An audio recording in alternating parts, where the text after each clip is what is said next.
What is something that you see in this space, the healing space, that you wish people would just not do or not believe? Like, what is the one thing that you see repeated and you're just like, stop doing it. You're missing the mark. There's this really toxic word that people use all the time.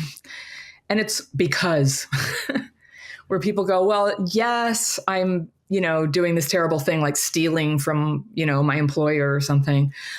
But it's because, and we keep linking the self-defeating behaviors with the thing that happened.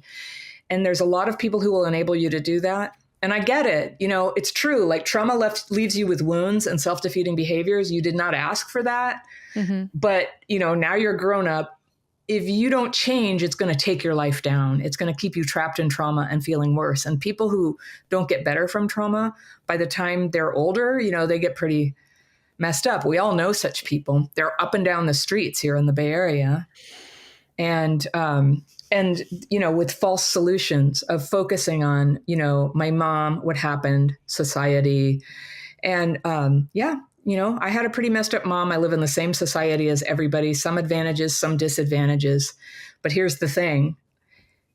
If you don't learn how to notice your symptoms and calm them, you're just helpless. You're helpless against the forces of society or the force of nature. All of these things are going to happen. We're going to meet life's problems, whether we are perfect angels or not.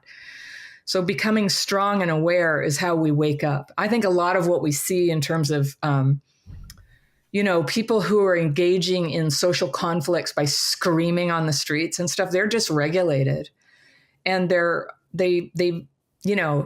a lot of encouragement for that and a belief system that the more you scream and punch pillows and blame, the better you'll feel, or you're somehow going to be effective. But that's not true. We can see with our eyes that doesn't make you better. We know from our experience it doesn't make you better. And we know from science it doesn't improve things.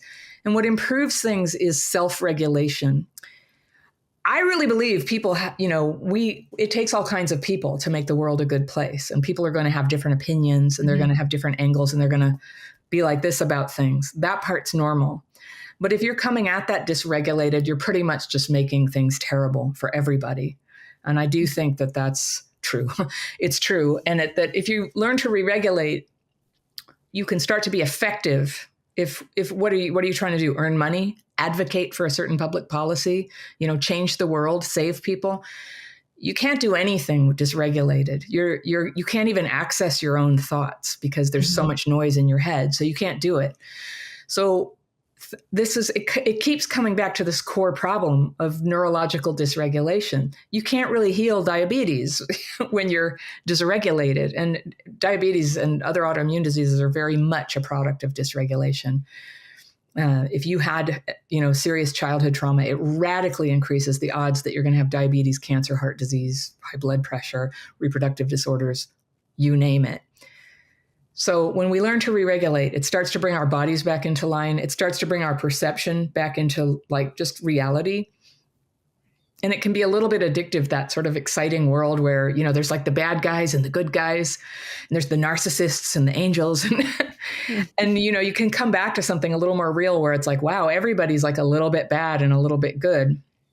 And if you want to fight the good fight, you got to be fighting within yourself to amplify the good in you and start to get a better handle on the bad side. Every human has it. Everybody's capable of bad things, when pressed, and traumatized people maybe even more than other people. And so we start working on ourselves, and then you become enlightened about I see an opportunity. I have an idea.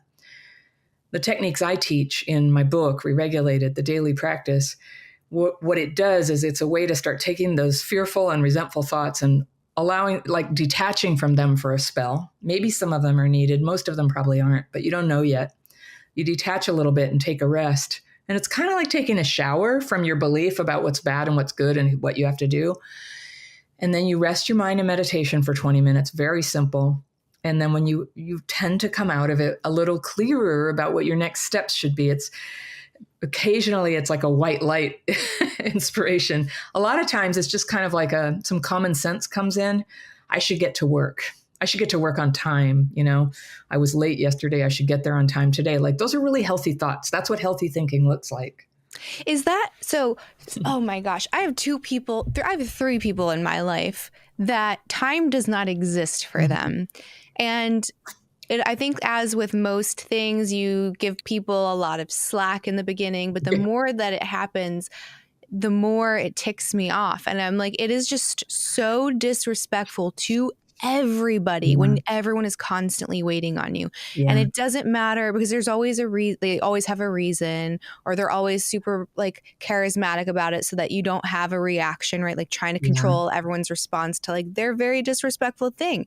And what I see with one of my friends, it is 100% a form of self-sabotage, because it's always when it's like a work thing. Mhm. And it's also, I think it goes back to where this person's nervous system is comfortable, because it's comfortable in that I only have 2 minutes. I'm so stressed and I'm going to get like, I'm going to, right. It's this thing that they're giving Yeah. themselves because they need it in some way. Yeah.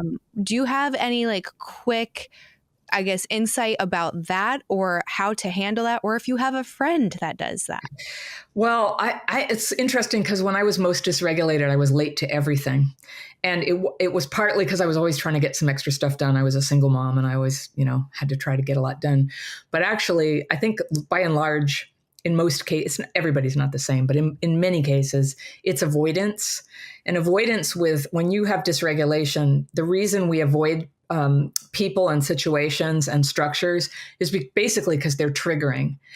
And I want to emphasize, when I say trigger, I mean it kicks off some dysregulation in your nervous system. The brain waves are going out of sync.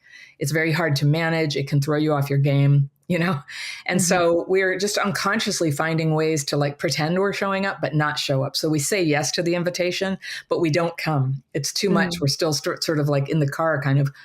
It's not always very conscious, but I call it covert avoidance. Some people just hole up in a cabin somewhere with their dog. Other people, they participate. Maybe they get married, but they never have honest conversations. They agree to coach softball, but they always find reasons why they can't. And they're always on their phones. That's avoidance. So we're avoiding things, and avoidance become very lonely.